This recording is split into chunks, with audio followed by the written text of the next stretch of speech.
Komisi Pemberantasan Korupsi menyatakan telah mengantongi dokumen dari Amerika Serikat menyangkut kasus suap perusahaan Jerman SAPSE ke sejumlah pejabat di Indonesia.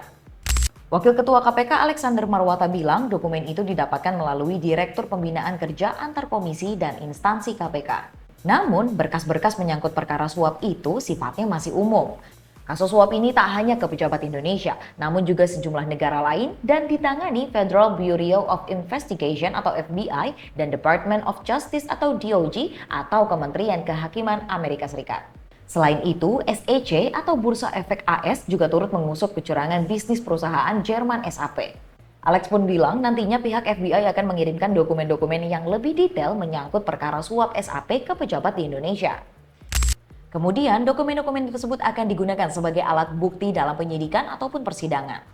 Perkara ini nantinya diusut dengan mekanisme Mutual Legal Assistance yang merupakan sistem kerjasama internasional dalam pencegahan dan pemberantasan kejahatan lintas negara.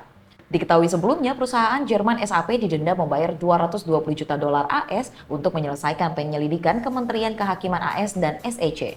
Perusahaan itu dinilai melanggar undang-undang tentang praktik korupsi asing karena menyuap pejabat di sejumlah kementerian. Dalam dokumen yang dirilis SEC, SAP Indonesia dengan value added resellers disebut mencoba menawarkan pembayaran tidak pantas ke sejumlah institusi di Indonesia terkait membuat kontrak pengadaan barang dan jasa. Ini harus diusut tuntas, korupsi di dalam negeri aja kian merebak dengan beberapa tersangka yang masih DPO. Tapi kalau terbukti perusahaan asing menilai korupsi sudah jadi hal yang lumrah bagi pejabat di Indonesia kali ya.